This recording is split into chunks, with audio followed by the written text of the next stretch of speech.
Parsons.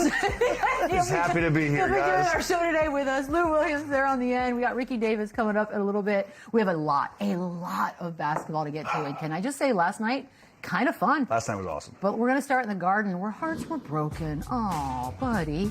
All happening in the end here. But CJ McCollum, we introduced ourselves all over again to Mr. McCollum last night with the 32.6 assists, 2 steals, and he had the dagger. Jalen Johnson was 17. Kuminga had 19 points off the bench. Love to see it. Jalen Brunson was 29, 10 of 26, however. But the Hawks were down 14. And then they close out the Knicks in a very raucous and intense Garden. Last week, Danny Green said he heard rumblings that the Knicks are a fractured locker room.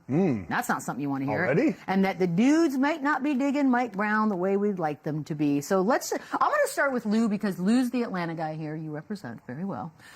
Last night, what'd you see? I thought it was a great game.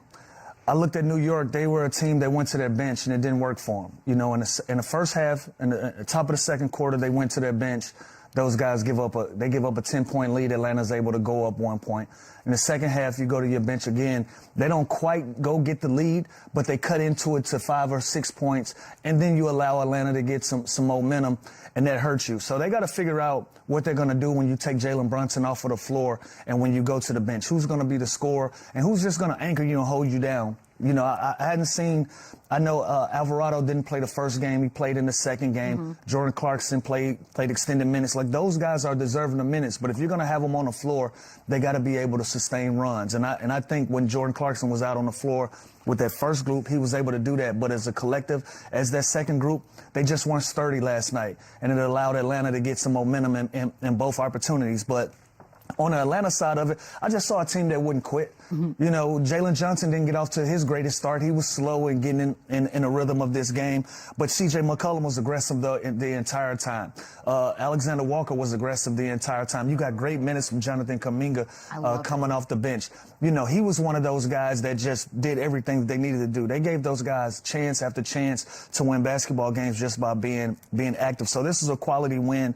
But the glaring thing for me was it wasn't Cat. It wasn't Brunson. Really? It was Mike Brown going to his bench and those guys putting Atlanta in a position where they can win this basketball game on 2 separate occasions. That was glaring for me. Yeah, I just feel like this isn't really a Mike Brown type offense that they run. It is so heavy usage of Jalen Brunson. Again, that is his game. That is what he does best. He is James Harden. Like, he needs the ball in his hands. Yes. He needs a pick and roll and just create and let him get downhill and try and either take one of these tough shots and your fingers crossed you make it, or he just kind of gets 2 on the ball and tries to make the play. But these are low efficient shots where, like, if you're Atlanta, you are loving the fact that he is taking these shots and you're making it easier to guard. Like, when you know exactly as a defense, when you know what's coming, it is so much easier to guard.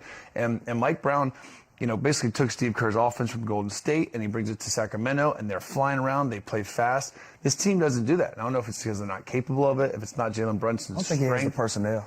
Like, they're 26 in pace. They play slow, and they have really athletic wings in Bridges and OG, really athletic, fast-scoring shooting guards off the bench, and Karl-Anthony Towns, who's one of the more athletic, can handle it. Why can't I see Karl-Anthony Towns get a defensive rebound and bring it coast to coast and push it up and get into a dribble handoff and then, like, get some more action and some less predictable movement in this offense? It's very stagnant. It's really easy to guard, as you can see at the end of games. And sometimes Jalen Brunson looks unbelievable because he's going to hit these tough shots. He's going to get to the free throw line. He's going to hit those little step backs. But when it doesn't work, it just looks so bad. Yeah. You would like to see the New York Knicks play from side to side with the guys that they have. Like, Bridges can score the ball. Bronson can score the ball. Obviously, OG, obviously, Cat. Those guys can put the ball in a basket, but whoever has it, everybody else is just watching them play. And this works for the Atlanta Hawks. Like, this is a team, they're going to thrive off of long jump shots and long misses because they're going to go out and run. They got athletic guys that can finish at the rim. They're going to create turnovers. They're going to be disruptive. They're going to try to create turnovers by reaching, by being in passing lanes, and they're going to run on those opportunities. So for New York to play such a slow pace every time that they miss a long jump shot where they turn the ball over, Atlanta is out and running. So it was the perfect mix for Atlanta, but New York got to figure out a way to get the ball from side to side and make them move from side to side and guard multiple actions as opposed to just guarding ISOs. Yeah, it's a good point Lou makes, because a lot of time these long shots, these long twos, these long threes, there's long rebounds, and the Atlanta Hawks have 6 or 7 or 8 different guys that can just get it and start to break, and they're so athletic, they're so versatile. Whether it's Jalen Johnson, whether it's Kuminga, doesn't matter. Like, they just have guys that get the ball and they push it, and everyone runs and gets to the corners, and then the spacing is great, then the movement is great. From that, there's so many different actions and counters that make it hard to guard. The New York Knicks, on the other hand, they play very slow. There's only 3 teams that played slower than them this year. And then the half court, your defense is set. You know exactly what to happen, and you can pick your coverages. You can go under. You can force them right and read it. You can trap them. It just makes them that much easier to guard when they're just so slow. So here's the thing. Brunson took 26 shots. Nobody on the Knicks took more than 12. And stop me if you've heard this story before, but Cat, game 2, not engaged. Fourth quarter, he took, 2-3 shots, didn't have a point. The exact opposite, honestly, from what we saw in game 1. I don't know how to fix that, Lou, because it just seems I don't think they do either. I don't think they do either. And that's where the criticism comes from Cat. It's just the consistency. Like, you can hate the system. You can even hate the coach. But at some point, like Chandler just said, you can grab the rebound. You can push it up. You can play 2-man with Brunson, even if you don't want to dribble it all the way up the floor. Kick it up ahead, drag screens, go straight to the post, roll into the post. Or those plays where, he likes to trail plays and shoot those threes. Put 2 or 3 more of those on the ground opposed to settling for that jump shot.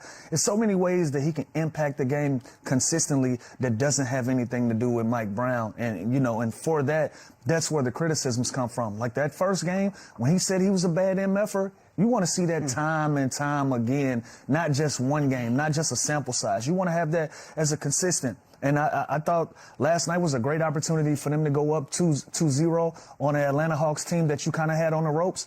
Now they're confident going back to their home court where you're not as a strong road team as you would like to be, and they play well at home. And so now your back is against the wall now because of the inconsistency. I was just going to say that, Lou. Like, how is 2 nights ago he's saying I'm a bad mother effer, and then you take 12 shots and you're 8 of 12 and you don't impose your will and that aggression? 0 points in the fourth quarter of a close game? You just had success doing. Like I don't understand. I'm a fine too. I'm getting to the free throw line or something. I'm going to slow this momentum down, and I'm going to get involved in You had 8 rebounds. I don't know how many of those are offensive, but there's 6 defensive. Like, that is 6 opportunities for a really big, skilled big man to start to break, initiate the offense. Let Jalen Brunson get out. Let Bridges or OG play the dunker spot, play the 5-man in the fast break, and just get some more fluid movement. 3 offensive rebounds. 3 of them okay, so that was 5 opportunities. He got a defensive rebound. He should just push the break. I don't do that.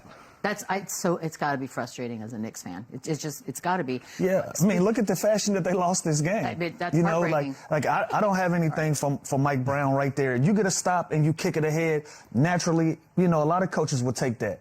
But if these guys, they get the rebound, they're unsure, that's where you call your timeout. So I was hearing some rumblings there, whether he take a timeout there or not. If you're kicking it ahead to one of the guys that's known for attacking the rim for you and can finish at the rim, I'm going to take my chances. He did get trapped pretty fast, and that forced him into a jump shot. But look at the way that game ended.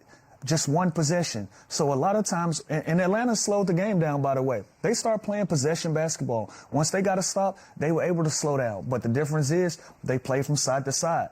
If Alexander Walker didn't have it, he'd kick it to CJ McCollum. If he didn't attack early, I'm kicking it to JJ. If he doesn't have it, now I'm getting it back to CJ. We're going to find a matchup that we like, which ended up being Brunson last night, where he scored on 2 or 3 possessions in a row. They just took their times and they were methodical about how they were going about it, but it looked like they were decisive with their decision making. Here's my thing, right? As a viewer, as a fan, I hear, okay, it's Mike Brown's fault one day. It's not Mike Brown's fault another day. So game 1, what? Mike Brown did a good job, and game 2 he didn't. I think it's a lot of people's fault, but again, first of all, it's 1-1. The series is far from over. Like, there's no need to panic if you're the New York Knicks. Like, there's a lot of basketball to be played left, but I just think the offense that Mike Brown is accustomed to coaching and playing, and that constant Steph Curry movement where it's screens, flares, slips, action, that's not Jalen Brunson's game. So I don't know if it's just someone's fault.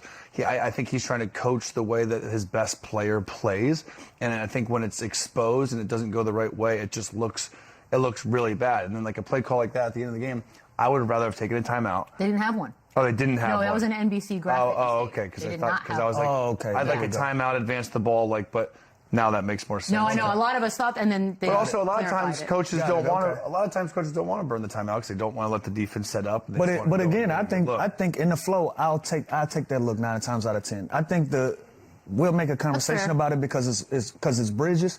But if you get that ball kicked up to Jalen Brunson, we're not having this conversation. No. You're gonna live and die by him having that shot. And again, sometimes coaches don't want to allow substitutions or matchups or defense to load up on you. Yeah, 100%. Here's what I kind of love, right? So when we knew we got this matchup, it was like a week ago, we were like, you know what? Knicks fans, Trae Young might be gone, but knowing Knicks fans, they're going to make a new enemy, right? Yeah, and they did. Right. They did. They went from F Trae Young to F U CJ. He's no enemy. He just busted your ass. Well, he said, I'm no villain. I got 2 kids and a wife at home. By the way, you think villains don't have kids and a wife? I'm not buying into this. But I will say, there's a lot of guys that can be a villain. CJ McCollum's not one of them. He's just a really good basketball player who put on an absolute show in the Garden last night. And then I'm with CJ. It's like, sure, the New York Knicks fans are going to It's admiration. He said it's admiration. Like, pick anyone else other than him. No, because can I say, again, I'll speak for the fans. As fans, it is nice for us to have somewhere to sort of aim our anxiety and our. It's a necessary. We need it. We need that as an outlet. It's a necessary. However, but read the room. These guys aren't they're not giving y'all the ammunition that you need. There was some spice last night. Daniels and Mitchell and Robinson. No, nothing out of the ordinary. I will say the Hawks. Nothing out of the ordinary.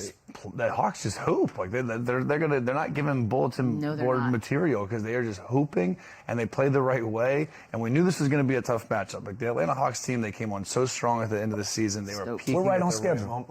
We're right on schedule. Here we are. Like, okay. Here we are.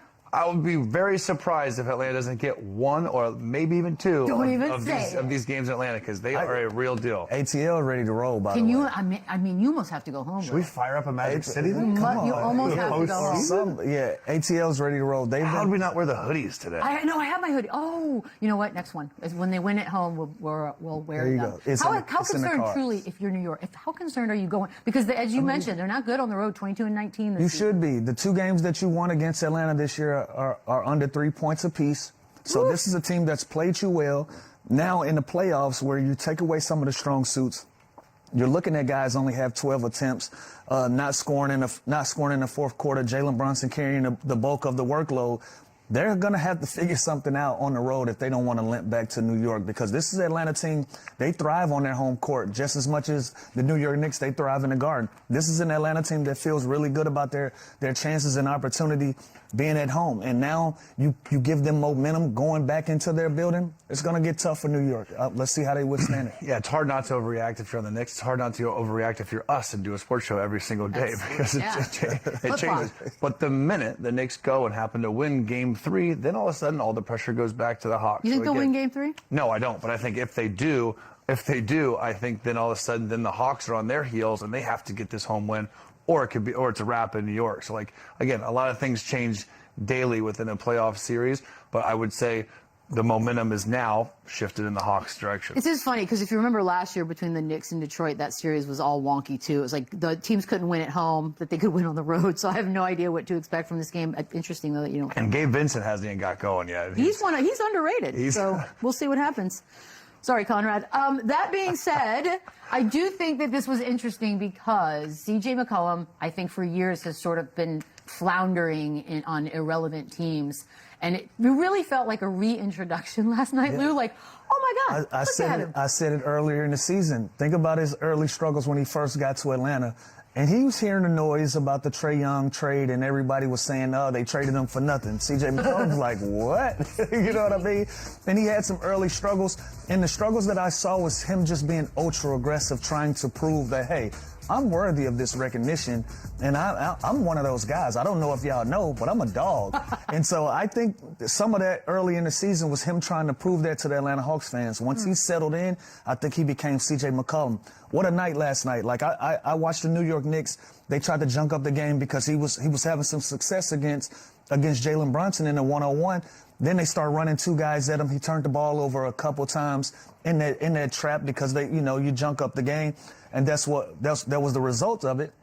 The third possession, he was still poised and was able to get to the baseline and shoot his fadeaway, his pull-up jumper that he's known for. Like, that takes a lot of confidence and a lot of gut just to say, look, I know I turned it over 2 times. I'm still going to keep the ball in my hands, and I'm going to live and die with my abilities. Atlanta Hawks fans, they got to love that, and especially going back on that home floor, it's going to be an exciting time at State Farm. For sure. By the way, this is a guy who averaged over 20 points in the NBA 11 straight years, and the last 2 years averaged 19. There you go. Pull the stats out. You don't just get traded for Trae Young. No, it's just we didn't know because no one was watching. And again, he kind of was on Washington and New Orleans, and he wasn't like talked about as much and relevant when he was on those Portland teams with Dame. But like, this dude has always been a scorer. He has always been in the shadows, but he has always been an absolute bucket who you want on your team. And I'm happy for him that he's now on a situation where he can lead this young team that he might not be the face, like he might have been, but Jalen Johnson, this is his team moving forward. We'll see what they do with Kuminga and all these young wings they have, but this is their closer, and he is